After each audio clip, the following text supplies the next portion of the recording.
Hello guys, welcome to my new vlog. કેમ છો બધા? જય શ્રી કૃષ્ણ. બધાને મોજમાં ને? મોજમાં જ રહેવાનું, બરાબર? કઈ નહીં, ઉઠ્યા તો હવે જીમ જવા અમારે તૈયાર થઈ રહ્યા છીએ ને કેળું ખાઈ રહ્યા છીએ. ટી શર્ટ પહેર્યું ને નીચે થર્મલ ને બધું પહેરવું પડશે. બહારનો માહોલ તમને બતાવું.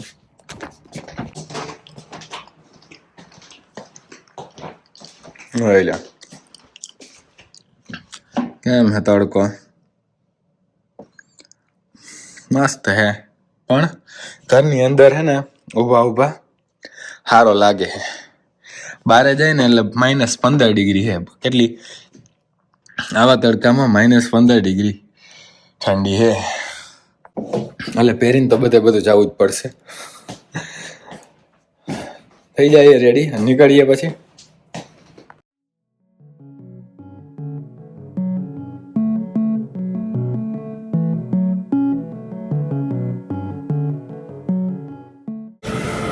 ચાલો, આપણું કમ્પ્લીટ થઈ ગયું છે. Bye bye gym. અને આપણા હે ને કેળા પતી ગયા છે. કેળા તો બાજુમાં જઈને લેતા આવીએ, બીજું કાંઈ ના થાય. અને પછી ઘરે નીકળીએ. અરે વાગી ગયા પાછા. ઘરે જઈને હમણાં કંઈ કામ થઈ નહીં રહી ગયું, લેટ થઈ જાય ને તે કંઈ નહીં, કેળા લઈને નીકળીએ આપણે.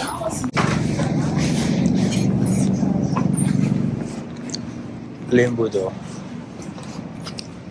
$1 3 લીલા, અને ગાજર હે $3 એક પેકેટ આખું. એ જો આવું. ટમેટા તો આપણે લઈ લીધા છે એટલે પડ્યા છે. તો આપણે ડાયરેક્ટ કેળા તરફ જ જઈએ. અને કેળા થોડાક કાચા ને થોડાક પાકા ને હે એવા, પણ લેવા તો પડશે જ. પતી ગયા છે. રોજ સવારે આપણે જ ખાઈને નીકળીએ જીમ માટે, એટલે તો લઈ લઈએ. બીજું તો આપણને હે ને કાંઈ લેવાનું યાદ આવી નહીં રહ્યું, તો બસ એટલા કેળા ખાલી લઈને નીકળીએ હવે.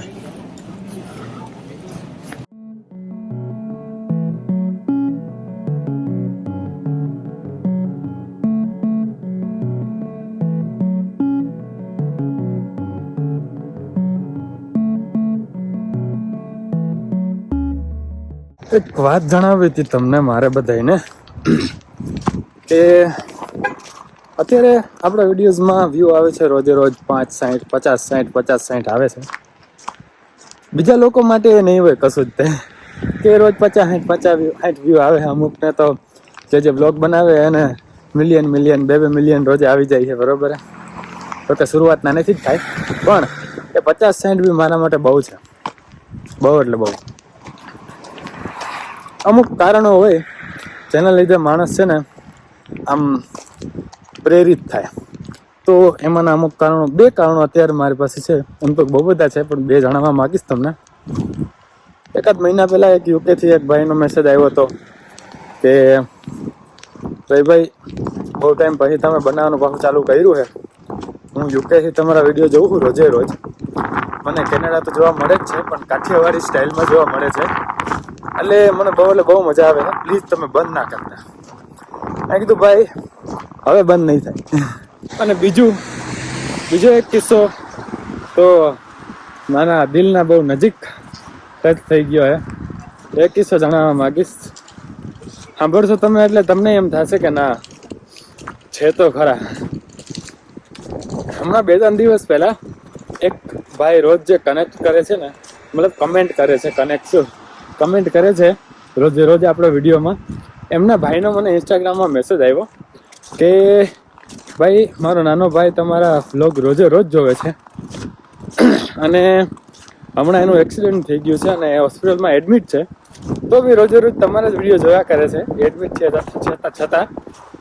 તો તમે પ્લીઝ એના નંબર છે એને ફોન કરીને એકવાર તમે વાત કરી લેશો એના જોડે, તો એને બહુ મસ્ત લાગશે એમ. તો મેસેજ આવ્યો ત્યારે તો રાતના 2 વાગ્યા હતા. એમનો મેસેજ આવ્યો ત્યારે અહીંયા રાતના 2 વાગ્યા હતા. એમ તો ત્યાં તો બપોર હશે, પણ ત્યારે તમે મેસેજ જોયો નહોતો. પછી સવારે જીમમાં ગયો હું ત્યારે એમનો મેસેજ જોયો મેં. પછી જીમમાં હતો ત્યારે મેં મેસેજ જોયો અને મેં તરત એમને ફોન કર્યો. અને એમના પપ્પાએ ઉઠાવ્યો અને વાત કરી એમના મમ્મી પપ્પા અને તીર્થ દેત્રોજા નામ છે એમનું. કમેન્ટ હશે જ તે તમે વિડીયોઝમાં જોઈ લેજો એમની રોજે રોજ, બરાબર. એમની લાઈક બી હોય છે. તો એમના જોડે વાત કરી, મજા આવી મને બહુ, એટલે બહુ મજા આવી. તીર્થભાઈ તમે જોતા હોય તો જણાવવા માંગીશ કે મને બહુ એટલે બહુ ખુશી થઈ છે. આવી જ વાતો અને આવા જ માણસોના લીધે ભલે એક બે વ્યૂ આવે મારા વિડીયોમાં, પણ મને પ્રેરણા મળે છે. તો તમે પ્લીઝ આમ જ તે વિડીયો જોતા રહેજો, શેર કરતા રહેજો અને લાઈક કરતા રહેજો. મારો હાથ થઈ જાય એટલે ઘડી ઘડી હાથ બદલાવવો પડે, ઠંડી છે. પણ આપણે બધા પ્રાર્થના કરીએ કે તીર્થભાઈ બહુ જલ્દી ઠીક થઈ જાય અને પાછા ઘરે સહી સલામત મસ્ત રીતે તાજા માજા થઈ અને ઘરે પહોંચી જાય, એવી આપણે બધા જ મળીને પ્રાર્થના કરીએ. મૂંઝાતા નહીં તીર્થભાઈ, બરાબર? તમે મોજમાં જ રહેવાનું આપણે. અરે યાર, વિડીયો બનાવવાના ચક્કરમાં મફલર ક્યાંક પડી ગયું, ખબર ના પડી. મોઢે બહુ ઠંડી લાગતી હતી, પવન બહુ ઠંડો હતો ને, મેં કીધું હવે પહેરી લઉં. બહુ ઠંડો પવન હે, તો જ્યાં પહેરવા માટે ખંભે હાથ નાખ્યો તો મફલર ગાયબ. હવે જાય જો પાછા આપણે જીમ બાજુ, ક્યાંક રસ્તામાં મળી જાય આપણને આપણું મફલર. મફલર તો મફલર હે ને ભાઈ, એને થોડી મુકાય. ખેડૂત મિત્રો સમજી શકો તમે મફલરની કિંમત. મને છે ને એવું લાગે કે આપણે કેળા લીધા ને ત્યારે ખંભેથી બેગ ઉતાર્યું ને એમાં મફલર ત્યાં પડી ગયું છે. તો એ તો જીમની બાજુમાં, આપણે જીમથી 1-1.5 કિલોમીટર દૂર આવી ગયા હતા. તો હું થોડોક પાછળ ગયો, પછી મને વિચાર આવ્યો, મેં કીધું હવે કાલે જીમમાં જાઉં ને ત્યાં ગ્રોસરી સ્ટોરે પૂછી જોશું હોય છે તો ઠીક. બાકી 4.5 વર્ષ પહેલા હું 2 મફલર લઈ આવ્યો હતો ઇન્ડિયાથી, એમાંથી 1 મફલર ખોવાઈ જશે લગભગ તો. અને જોઈએ કાલે મળી જાય તો સારું છે, ના મળે તો વાંધો નહીં. હજી એક પડ્યું છે આપણે પાસે સ્પેરમાં. ત્યાં સુધીમાં આપણે જહાજના વાસણ હતા, રોટલીના આ બધું એમને પડ્યું છે. થોડાક ગેંડીમાં થોડાક વાસણ છે. આ જે શાક પડ્યો એ ફેંકવાનું છે, ફ્રીજમાં હતું એ ધોઈ નાખીએ, બધું સાફ સફાઈ કરી નાખીએ. તો ગાઈઝ 4 વાગ્યા છે અને આપણને હુમલો છે ને લેવા આવી જશે 4:30 પોણા 5 વાગે. અને આપણે રેસ્ટોરન્ટે લઈ જવા માટે રોટલી ને ભાખરી જેવું પડ્યું છે અને એવોકાડો ટોસ્ટ ગોકોમોલી બનાવી લઈએ. બ્રેડની જગ્યાએ રોટલી ઉપર ચોપડીને રેસ્ટોરન્ટે આપણે બપોરા કરી લઈશું.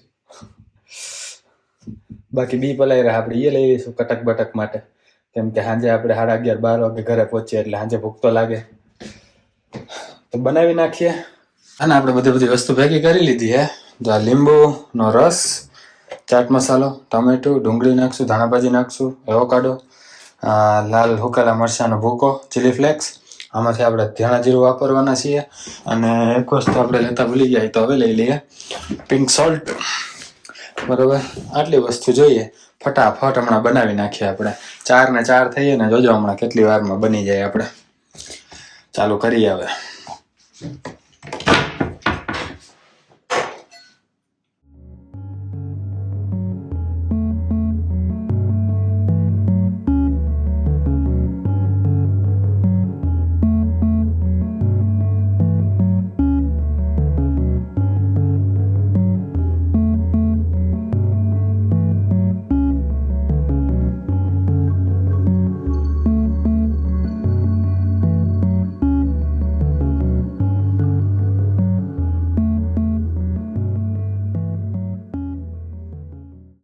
આપણું રેડી. અને હવે છે ને 2 બાજુથી ઘીમાં રોસ્ટ કરી કડક થઈ જાય ને મસાલા, ફ્રેન્કી જેવું થઈ જાય. 4 ને 10 થઈ. ક્યારે ચાલુ કર્યું હતું જોયું હતું ને તમે? બની ગયું એટલી વારમાં. આમાં ફોઇલ પેપરમાં પેક કરી લઈએ અને લેતા જાવ રેસ્ટોરન્ટે. હવે રેસ્ટોરન્ટે જવા માટે રેડી થઈને આરામ ચાલી રહ્યો છે અને ફોનનું ચાર્જિંગ બી ચાલી રહ્યું છે. અને હમણાં આવશે 15 મિનિટમાં હુમલો, એટલે જાહું જોબે. જીમમાંથી આવીને આરામ કરવાનું બહુ મન થાય. હોતા જ રહે. જઈએ. અને એકવાર લાંબા થઈ જાય ને બેડ ઉપર જીમ પછી એટલે પછી ઉઠવાનું મન ના થાય. એટલે હમણાં આવી ગયો એટલે હવે આપણે નીકળીએ.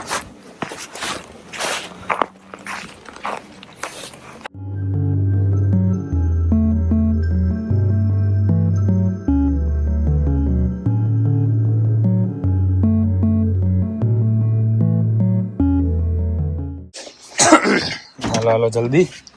અરમાનીઓ રાહ જોવે જો શિફ્ટ નથી આજે, પણ કંઈક કારણોસર અને કામસર આવ્યો તો કરે અમને મૂકતો જાહે. ગઝીઝ મેં એને ઘરે પહોંચી ગયો છું. અને આજે આપણે જમવામાં છે ને 11ની થાળી છે એવો ફોન આવ્યો હતો. જો સૂકી ભાજી, સાબુદાણાની ખીચડી, કઢી ખાઈ નાખીએ. બીજું હું હમણાં હવે નાતા આવીએ પહેલા અને પછી ખાવા બેસશું. એની પહેલા હજી એક આપણે કામ છે. આ જો લોન્ડ્રી બેગ આખી ભરાઈ ગઈ છે કપડાની ધોવાની. એ ધોવામાં નાખી દઈએ. કપડાં વધ્યા નથી પહેરવાના, કાલે નાખવા હતા પણ કાલે રાતે આવ્યો ને ત્યારે કોકે નાખેલા હતા એટલે ફૂલ હતી, એટલે નખાઈ શક્યા નહીં આપણે. એટલે અત્યારે નાખી દઈએ, આપણે ખાઈ લઈશું ત્યાં તો ધોવાઈ જાય ને પછી આપણે ડ્રાયરમાં નાખી દેવું અને પછી ડ્રાયર થતા રહે, આપણે હોઈ જવાનું, સવાર ઉઠી દે કાઢી લેવાના. હર વખતે હું કરું કે હે ને કાચની થાળીમાં લઈને માઇક્રોવેવ કરી નાખું. આજ બપોર જેમ કરતો હતો ને, આજ બપોરે નહીં કાલના વ્લોગમાં જેમ કરતો હતો ને એવી રીતે માઇક્રોવેવ કરી નાખું.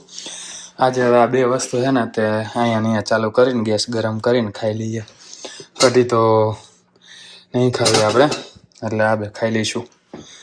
બસ એ ગરમ થઈ જાય એટલે આપણે ખાઈ લઈશું.